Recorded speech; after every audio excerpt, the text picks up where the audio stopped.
Ya, kebakaran yang melanda KM Mutiara Sentosa II di perairan Sumeneb memicu operasi penyelamatan yang melibatkan tim gabungan. Fokus utama adalah memastikan seluruh penumpang dan awak kapal dapat dievakuasi dengan selamat di tengah kondisi darurat di laut.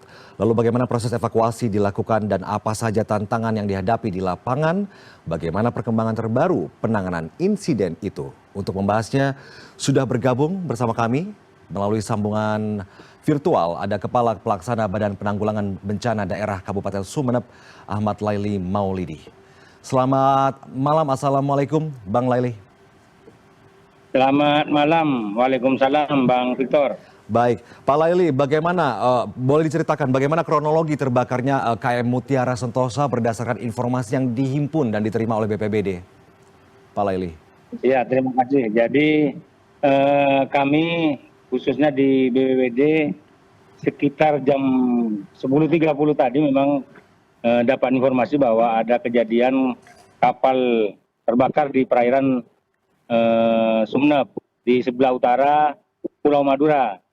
Namun setelah kami koordinasi dengan teman-teman di Basarnas, ternyata memang kejadian itu sudah terjadi sejak sekitar jam 6 pagi tadi. Sehingga kami melakukan koordinasi dengan teman-teman Basarnas, termasuk dengan TNI Polri, kami lakukan koordinasi dan kami siaga di Pelabuhan Kalianget untuk berupaya untuk melakukan evakuasi juga. Jadi dari teman-teman Polairut, Polresta Sumeneb dan juga dari teman-teman Posar Sumeneb itu berupaya untuk juga menuju titik lokasi karena kondisi angin dan juga kondisi ombak yang tidak memungkinkan untuk menuju ke lokasi, sehingga teman-teman Posar Sumeneb itu kembali ke Pelabuhan Kalianget. Oke. Namun informasi dari teman-teman Posar bahwa Basarnas Surabaya juga sudah menuju ke lokasi. Namun karena jarak yang jauh memang membutuhkan waktu kurang lebih sekitar 6 sampai 7 jam ke titik kejadian. Sampai hari ini kami dari semua unsur yang terlibat dari mulai dari Polres, pihak TNI, pihak Polri, kami BPBD, Posar, tenaga kesehatan juga dan semua unsur termasuk dari organisasi masyarakat itu sudah kami siaga di Pelabuhan Kalianget. Ketika misalnya memungkinkan nanti akan dilakukan evakuasi di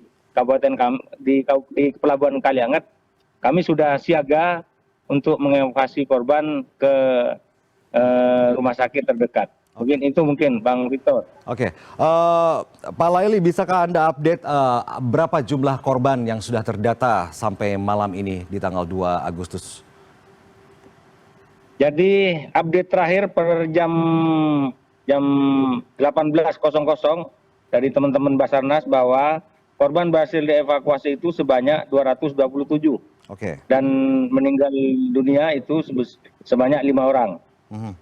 Dari korban yang terevakuasi memang dievakuasi oleh kapal-kapal yang kebetulan melintas di sekitar perairan Madura, di perairan Kabupaten Sumeneb. Ya. Ada 9 kapal yang melintas sana yang membantu mengevakuasi korban dari kapal yang mengalami kebakaran tadi. Ya. Demikian Bang Victor. Pak Laili, apakah ada penumpang atau awak kapal yang masih belum ditemukan?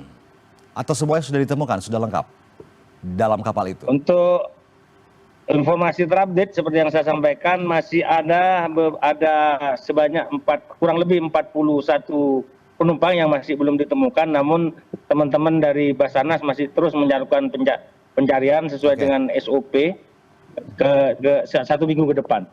Baik, 1 minggu ke depan akan ada untuk melakukan pencarian begitu ya dengan intensif.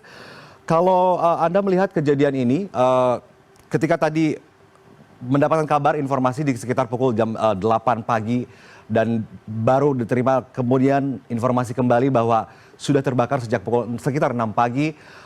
Seberapa cepat tim dapat langsung ke lokasi terbakarnya kapal, Pak Laili? Jadi kalau ke titik kejadian atau ke lokasi kejadian memang kami belum bisa sampai ke lokasi karena yang kami sampaikan tadi, karena kami terkendala dengan angin. Termasuk armada. Jadi armada kami yang ada tadi begitu mendapat informasi dari teman-teman Polairut dan teman-teman Posar, itu sebenarnya sudah langsung meluncur berupaya untuk menuju ke lokasi kejadian. Namun karena kondisi, sekali lagi karena kecepatan angin juga yang tidak memungkinkan, termasuk juga ombak yang ketinggian gelombang itu berkisar antara 50 cm sampai ke 150 cm, sehingga Posar dan teman-teman Polairut itu kembali menuju ke pelabuhan Kaliangat. Sampai detik ini tim yang tergabung di pelabuhan Kaliangat ini juga masih menunggu informasi lebih lanjut dari teman-teman Basarnas yang menuju ke lokasi. Kendala berikutnya juga karena kondisi angin, sehingga komunikasi kami sangat kesulitan untuk menghubungi teman-teman yang menuju ke lokasi. Mungkin itu Mas Victor.